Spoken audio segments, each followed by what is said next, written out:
এখন যে পরিমাণে গরম পড়তেছে, আমরা মানুষরা অসুস্থ হয়ে পড়ে যাই, অস্থিরতা বোধ করি।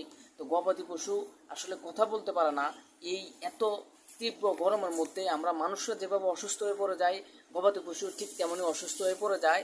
তারা বলতে পারে না, তাদেরকে আল্লাহ তাআলা জবান দেয় নাই যে তারা আমাদেরকে বলবে যে আমার অসুস্থ লাগে, আমার গরম লাগতেছে, আমাকে একটু গোসল করিয়ে দাও। তো আপনারা এই গরমের মধ্যে আপনাদের গবাদি পশুর ঘরের ভিতরে আপনারা এইভাবে ফ্যান চালিয়ে রাখবেন সারাদিন, যতক্ষণ রোদ পড়ে। আর আপনারা সকাল বিকাল 2-3 বার করে গবাদি পশুর গায়ের মধ্যে পানি দিয়ে দিবেন। আর সাথে ভেটেরিনারি দোকানে বা হিউম্যানের দোকানে ওরসালাইন পাওয়া যায়, ভেটেরিনারি দোকানে বিভিন্ন ভেটেরিনারি গবাদি পশুর স্যালাইন পাওয়া যায়, গ্লুকোলাইট আছে, আপনার ওরসালাইন আছে, যে কোনো একটা স্যালাইন দিবেন। আর গরুকে লেবুর পানি খাওয়াবেন সবসময়। আর সবাই এই গরুগুলোকে একটু যত্ন নেবেন এই গরমের মধ্যে। অনেক সময় আমরা কম বেশি সবাই যারা দুধের গাভী পালন করি তারাও ফিট খাওয়ায়, যারা মোটা তাজা করি তারাও কম বেশি সবাই ফিট খাওয়ায়।